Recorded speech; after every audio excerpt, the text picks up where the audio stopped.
What's up mga katropa? Ito na naman ang inyong DJ Katips and Pretties boys.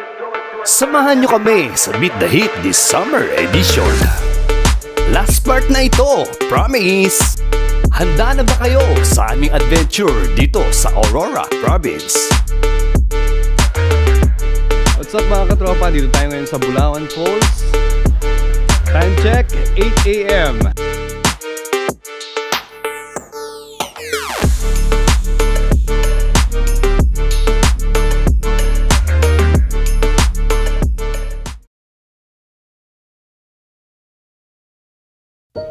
Sa isang lugar sa Dinalungan, animoy meron tila paraiso na kaharian. Isa ito sa pinakamalinis na inland body of water sa kabundukan ng Sierra Madre. 5 kilometro lang po ang layo nito mula sa town proper ng Dinalungan. Take note, hindi po kayo mahirapan sa paglalakad dahil napakaganda ng daanan patungo sa pusod nitong tila malaparaisong lugar. Talaga naman mapapamangha ka sa angking ganda at malakristal na linaw ng tubig. Napakasarap maligo dito. Para ka na rin kumain ng halo-halo. Alam niyo kung bakit? Dahil halo-halo ang saya kasama ang tropa. With the clear and cold water, it's really refreshing. Sa talang buhay ko, wala pa yata nakapag-document kung ano ang itsura nyo kapag umaahon sa tubig. Ito at pagmasdan nyo mga katropa.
Napakasarap mag-dive dito, though hindi siya gaanong kalalimat. The Mother Falls and this small lagoon, it's like 5 or 5.5 feet ang lalim niya. Not bad! Kung merong forward, backward, reverse, inward, twisting, and arm stand na diving, wala kayo sa kumpare ko. Meron siyang bagong papauso. Ito yung Shake Shake Dive. Sa una pa lang meron na talaga akong kutob at meron akong duda.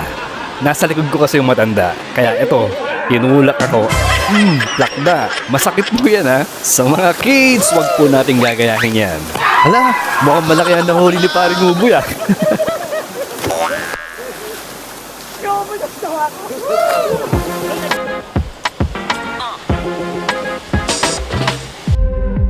Sa aking pagmamasid at aking napagtanto, maliban sa malinis at malakristal na tubig, talaga namang mapapamangha ka sa mga rock formations and mini falls sa kapaligiran. Para sa ating mga katropang mahilig maglakbay at tumuklas ng bagong lugar, I highly recommend this place mga katropa. And if you want to beat the heat this summer, malamig at sariwang tubig hatid sa atin ng Bulawan Falls. Hello, my name is DJ Katips. And my name is Erky Rivera. Okay, tell me about Bulawan Falls. Bulawan, isa sa tourist spot dito sa makikita sa Dinalungan, Aurora. Yung Bulawan talagang dinadayo siya ng karamihan ng iba't ibang mga tao sa iba't ibang lugar dito. Ang makikita dito sa Bulawan is yung iba't ibang uri ng rock formations and also falls. Sa ngayon po, wala pa po kaming sinisingil na environmental fee. Ang sinisingil lang po namin dito is yung entrance fee, tapos parking fee and cottage. Okay, magkano yung entrance fee Sa niyo? entrance fee, pagka adults, 30 pesos. Pagka naman sa bata, 6 to 12 years old, 10 pesos po. Pagka senior naman po, 20 pesos po. Okay, yung cottage nyo, magkano?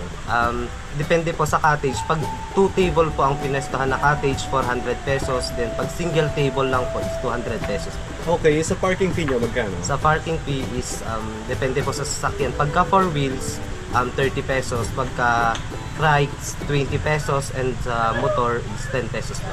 My name is DJ Katips. And Earth B. Rivera.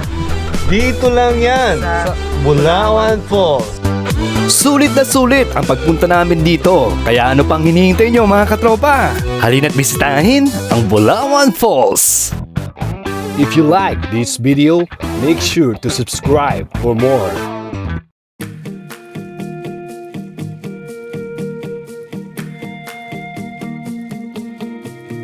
Napakaganda ng coastal line na ito. I suggest kapag pumunta ka ng Aurora, kailangan mo dumaan dito o tumigil panandalian.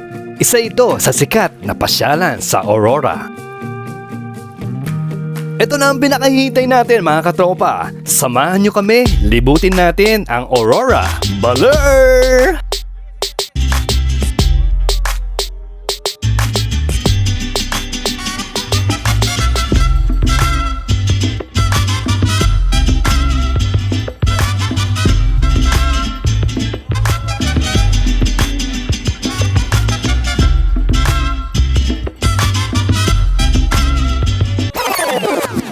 Organic rice po yan, naani po yan sa bundok. Yan ang delicacy ng Baler.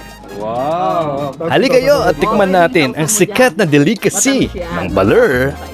May kalakihan ang kanilang bukayo pero perfect na perfect. Idip ang kanilang organic black rice na suman.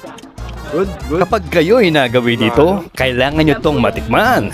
Ayun o, nananaba na ang aking labi at pisngi. Sa pre-taste pa lang, busog ka na mga katropa. Nabubuhay yan sa ulan.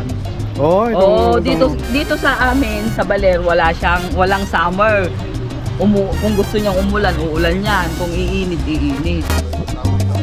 Mga ilang lakad lang from plaza, meron ditong mga kainan kapag nagutom kayo. So ito, nag-recharge muna kami at dito na nananghalian. Mga katropa, nandito tayo ngayon sa kubo ng tatay ni... Napakasimple at payak ng kubo ng tatay ni Manuel L. Quezon. At ito, Museo de Baler.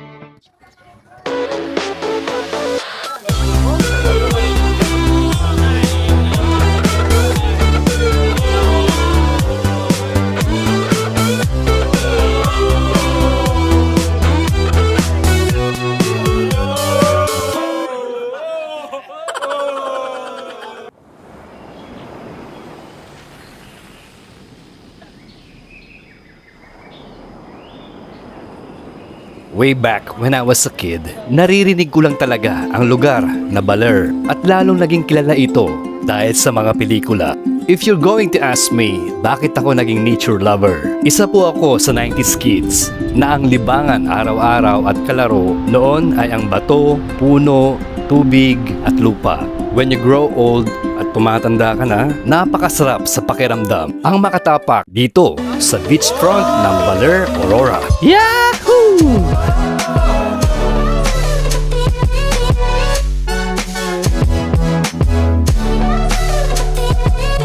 Alright mga katropa, nandito tayo ngayon sa Balete Millennium Tree.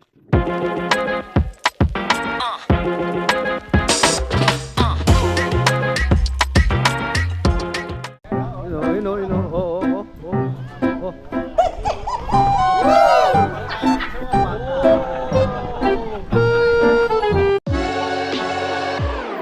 Ang Balete Park ay matatagpuan sa Barangay Quirino, Maria Aurora at 7 kilometro mula sa town proper ng Baler. Pasukin natin tong Balete Tree sa loob. Tingnan natin kung anong meron sa loob. Konting kaalaman mga katropa, alam nyo ba na meron na 600 years old itong Balete Tree? At ito ang official na Millennium Tree ng Pilipinas. Yung loob niya, no? Merong kuro-kuro ng ating mga ninuno na pinamumugaran daw ito ng masasamang elemento.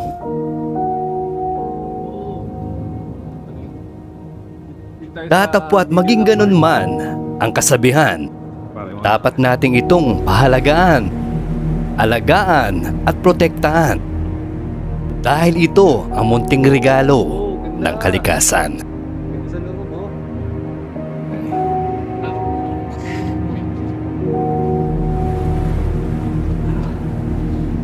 Eh mga katropa, ito na yung exit.